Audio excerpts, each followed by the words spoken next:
management begins with defining your priorities. Defining your priorities.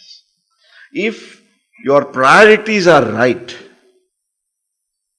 Todd Duncan, he is one of the great motivational experts in the United States of America. And when he conducts the workshops, they are all conducted in the posh hotels.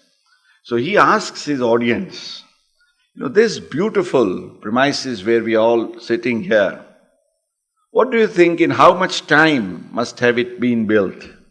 How much of planning must have gone into it?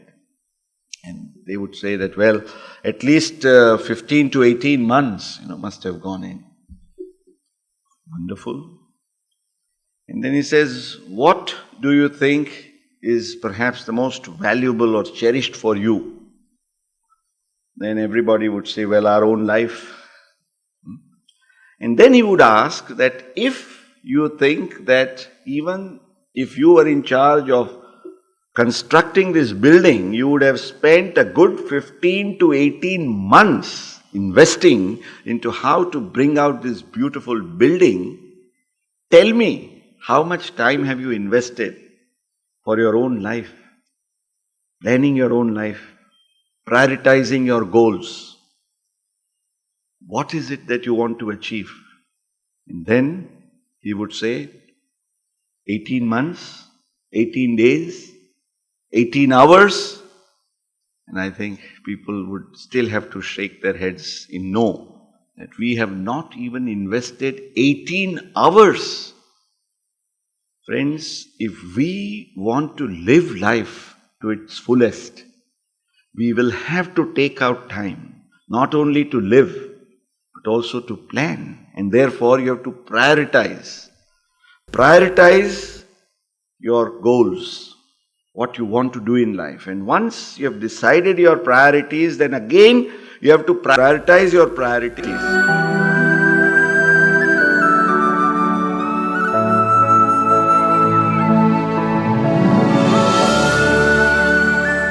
You'll have so many priorities and you can't achieve everything at a time. But you'll have to set out a timetable, just as a schoolboy or a schoolgirl.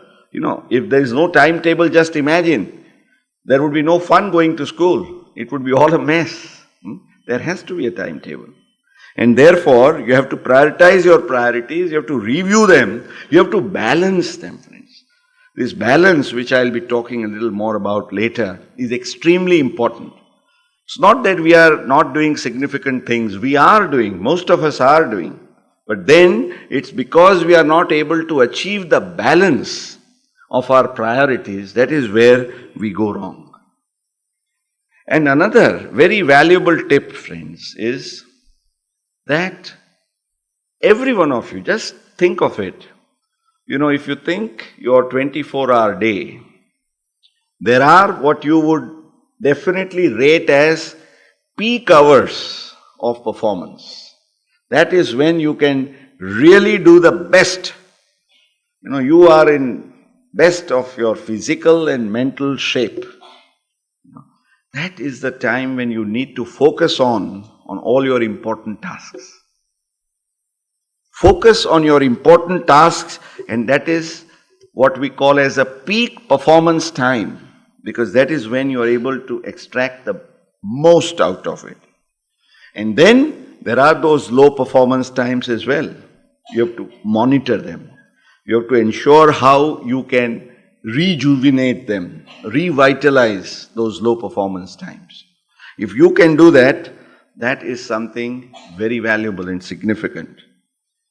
Another very important thing is you have to eliminate one of your biggest hurdle, and that is your time wasters. There are so many of them, absolutely irrelevant things distracting you, taking you out of focus. You have to be very conscious to eliminate those time wasters. You'll also have to learn what is known as the art of delegation. Many a times we spend our time on doing things, no doubt which are important, but which anybody else, either in our family or in our organization, could do. Then why, hun karu? If you want to be really effective, you will have to learn this art of delegation. And I think perhaps the most important thing is you must learn how to enjoy your work. Because if you enjoy your work, you will find that you have all the time to do it. See, most of the time it happens that you are not able to do things because, you are not able to enjoy what you are doing. If you enjoy what you are doing, you will never feel the strain of it.